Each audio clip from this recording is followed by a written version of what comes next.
Hello, जय भीम, जय शिवराय सगळ्यांना. तर आज आहे धम्मचक्र परिवर्तन दिन आणि तुम्हा सगळ्यांना धम्मचक्र परिवर्तन दिनाच्या खूप खूप शुभेच्छा. अगदी 14 ऑक्टोबर 1956 साली बाबासाहेबांनी हिंदू धर्माचा त्याग करून, ना की हिंदू धर्माचा त्याग करून, अन्याय अत्याचाराच्या, जातीभेदाच्या, जाती विषमतेच्या, भेदभावाचा त्याग करून बाबासाहेबांनी 14 ऑक्टोबर 1956 साली दीक्षाभूमीवर लाखोच्या आण्यांसोबत 22 प्रतिज्ञा घेऊन आपल्या बौद्ध धर्माचा स्वीकार केला होता.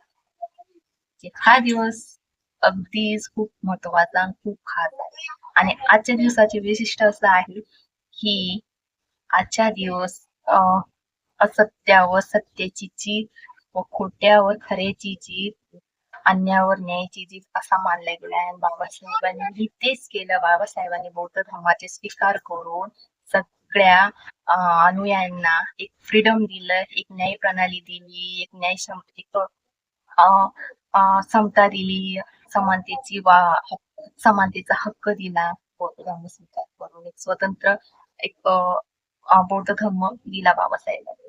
त्यात माणसाला माणूस पण देतो, माणसाला माणूस म्हणून घडवतो आणि समान वागणूक देतो, असा धर्म बाबासाहेबांनी 1956 साली स्वीकारला होता. अगदीच आजचा दिवस खूप खास आहे. तर अजून एकदा परत मी सगळ्यांना धम्मचक्र परिवर्तन दिनाच्या शुभेच्छा देते.